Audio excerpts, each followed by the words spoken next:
Yeah, Marcus and Mack, we represent many families who've lost a loved one in an accident.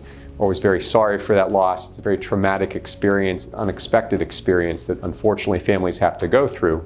The law cannot wind back the clock. We wish we could. The only thing we can do is to try to get you financial compensation to make life easier moving forward.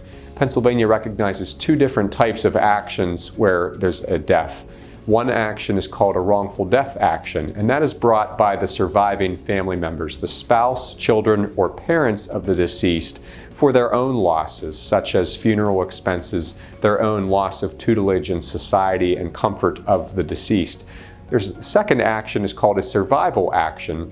It's a bit confusing because that action actually belongs to the deceased victim, and that action is said to survive the passing, and that would include things like any conscious pain and suffering that the victim experienced prior to the death, as well as the victim's future earning capacity. What wages would that person have made over their remaining life expectancy, minus what are called costs of personal maintenance, the expenses that person would have incurred, such as things like food, clothing, and shelter to sustain themselves through their remaining life.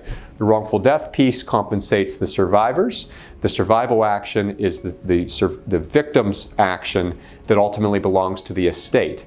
There's generally not income tax owed on wrongful death or survival actions. There is, however, inheritance tax owed on the portion attributable to the survival piece. So what we always try to do is work with the Pennsylvania Department of Revenue to minimize the part that will be taxable so as to put more money in the surviving family members' pockets. We handle many death cases at this firm. We're experienced. We know what to look for. And if you've been in that unfortunate situation, we would be happy to speak with you and help make things a bit better.